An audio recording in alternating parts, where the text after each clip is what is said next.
Hello दोस्तों, आज हम डिजिटल इलेक्ट्रॉनिक पढ़ने जा रहे हैं थर्ड सेम के लिए। तो जो हमारा पहला टॉपिक है वोल्टेज एंड पावर एम्पलीफायर।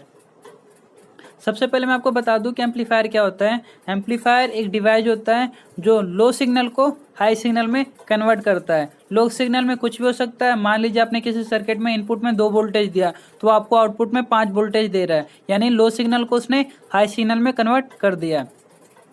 ठीक है, तो जो हमारे पास एम्पलीफायर होते हैं ये काफ़ी टाइप के एम्पलीफायर होते हैं, कई तरीके के होते हैं। आप आगे पढ़िएगा, लेकिन अभी हमारे जो सिलेबस में अकॉर्डिंग टू सिलेबस हमारे में 2 टाइप के ही एम्पलीफायर दे रखे हैं, voltage amplifier and power amplifier. ये क्वेश्चन 4 नंबर के लिए इंपॉर्टेंट है और मैक्सिमम आता ही आता है, क्योंकि हमारा जो बोर्ड पेपर है, हरियाणा का जो पेपर है वो रिपीट करता है। तो मैक्सिमम मैंने हर पेपर में अभी तक जितने पेपर थे क्वेश्चन में ये क्वेश्चन देखा ही देखा है। ठीक है, चाहे 2 नंबर में आओ चाहे 4 नंबर में आओ, लेकिन आता ही आता है। तो आप इस पर थोड़ा फोकस कीजिएगा। हो सकता है ये आपके लिए नया हो, लेकिन इतना मुश्किल नहीं है।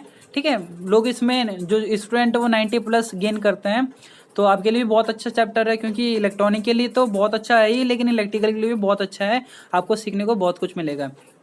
तो शुरू करते हैं। ठीक है, 1 मिनट में आपको पहले बता दूं वोल्टेज एम्पलीफायर पावर एम्पलीफायर में अंतर क्या होता है। बेसिकली बता दूं बेसिक क्या है। देखिए, जो वोल्टेज एम्पलीफायर होता है ये वोल्टेज की वैल्यू को ही रेज कर सकता है। देखिए मैं बता देता हूँ, जो वोल्टेज एम्पलीफायर है ये ओनली वोल्टेज की वैल्यू को ही रेज करता है। क्या करता है? वोल्टेज रेज का मतलब होता है बढ़ाना या घटाना। जैसे गाड़ी में रेस देते हो ना आप लोग, कहते हो ना भाई रेस दो, रेस रेस। तो यहाँ पे क्या होता है कि वोल्टेज की वैल्यू को बढ़ाना घटाने का काम होता है वोल्टेज एम्पलीफायर का। ठीक है, वोल्टेज की वैल्यू को बढ़ाने घटाने का काम होता है वोल्टेज एम्पलीफायर का। ठीक है, यहाँ तक समझ आ गया। आगे लिख रखा है no need of heat sink. देखिए, हीट सिंक एक डिवाइस होता है जो क्या करता है, हमारा जो सर्किट होता है, इलेक्ट्रॉनिक सर्किट होता है, उसके अंदर एल्युमिनियम सिलिकॉन की एक पत्ती सी लगी होती है। ठीक है, आपने मैक्सिमम जितने भी सर्किट होंगे ना सब में देखे होंगे। तो क्या करता है कि वो एयर के कांटेक्ट में होता है, जिससे हमारा जो सर्किट है ना उसके टेम्परेचर को बढ़ने नहीं देता है। तो हीट सिंक देखिए यहाँ पे क्या है कि वोल्टेज एम्पलीफायर क्या करता है, इसका काम ज़्यादा नहीं होता है, ये ओनली वोल्टेज को ही बढ़ाता है घटाता है। तो इसमें उतना लोड नहीं पड़ता है सर्किट के ऊपर। ठीक है, तो यहाँ पे हीट सिंक की ज़रूरत नहीं होती है। ओके, उसके बाद आता है डिस्ट्रॉक्शन। डिस्ट्रॉक्शन का मतलब क्या है कि कुछ अनएडवांटेज सिग्नल। अनएडवांटेज सिग्नल का मतलब क्या है?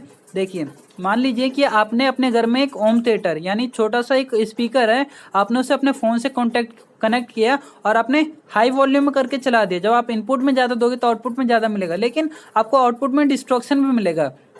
जब आप वॉल्यूम को पूरा तेज कर दोगे ना, ठीक है, पूरे वॉल्यूम को तेज कर दोगे तो आपको डिस्ट्रॉक्शन मिलेगा, यानी जो साउंड होगी वो कट कट के आएगी, यानी कहीं मतलब फटने लगेगी या कुछ और प्रॉब्लम, कई प्रॉब्लम आ सकती है, तो उसे डिस्ट्रॉक्शन कहते हैं। ठीक है, तो यहाँ पे जो रेंज है वो कम है, रेंज कम होने के कारण क्या इसमें डिस्ट्रॉक्शन भी कम होता है। ओके, साइज में छोटा होता है। साइज में छोटा इसलिए होता है क्योंकि काम इसका छोटा है, ज्यादा काम नहीं करता ये। ठीक है, आरसी कपलिंग। आरसी कपलिंग क्या, एक सर्किट है। आर का मतलब होता है रेजिस्टेंस, सी का मतलब होता है कैपेसिटर। रेजिस्टर और कैपेसिटर से जो मिलकर सर्किट बना होता है उसे आरसी कपलिंग सर्किट कहते हैं। उसके अंदर यूज किया जाता है वोल्टेज एम्पलीफायर का, यानी आरसी कपलिंग नाम का एक सर्किट होता है जिसके अंदर वोल्टेज एम्पलीफायर यूज किया जाता है। ओके, उसके बाद लिख रखा है कि जो वोल्टेज एम्पलीफायर होता है ये फर्स्ट स्टेज होता है, यानी कभी भी आप अगर कोई एम्पलीफायर डिजाइन करोगे ना तो सबसे पहले आप वोल्टेज एम्पलीफायर का ही उसमें यूज करोगे।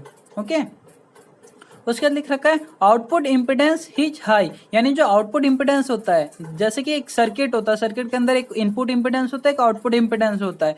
आप अभी ऑपरेशनल एम्पलीफायर के बारे में पढ़ोगे आप नेक्स्ट चैप्टर में आगे जाकर। ठीक है, तो उसमें आपको पता चलेगा कि जो इम्पिडेंस होता है वो इन मतलब कम और ज़्यादा होने का क्या फ़ायदा है। तो बस आप अभी इतना ही याद रख लो कि जो आउटपुट इम्पिडेंस होता है वो हाई होता है, और ये होना भी चाहिए किसी सर्किट के लिए।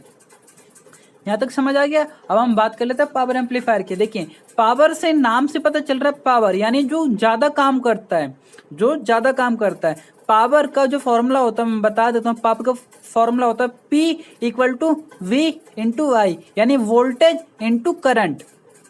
तो जो पावर एम्पलीफायर है वो पावर की वैल्यू को रेज करता है। किसकी वैल्यू को रेज करता है? पावर की वैल्यू को रेज करता है।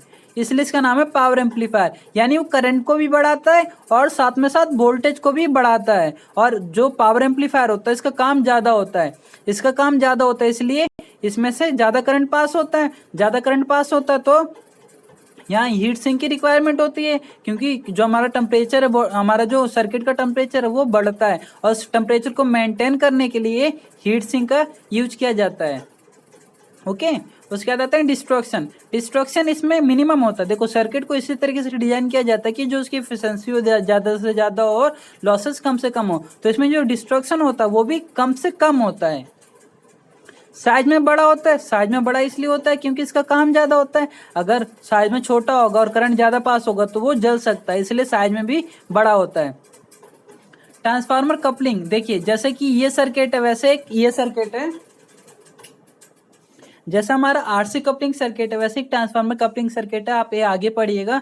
उसके अंदर इसका यूज किया जाता है। ट्रांसफार्मर, दो ट्रांसफार्मर लगे हुए होते हैं इसलिए उसे ट्रांसफार्मर कपलिंग कहते हैं। उसके अंदर हमें पावर एम्पलीफायर का यूज करते हैं। और इसे लास्ट स्टेज, यानी जो हमारा एम्पलीफायर तैयार होने वाला होता है ना, जब वो 90% तैयार हो जाता है तो लास्ट में इसे यूज किया जाता है। ठीक है, क्योंकि ये बिल्कुल ही मैक्सिमम बढ़ा के देता है वैल्यू को। ठीक है, आउटपुट इम्पिडेंस इसका लो होता है।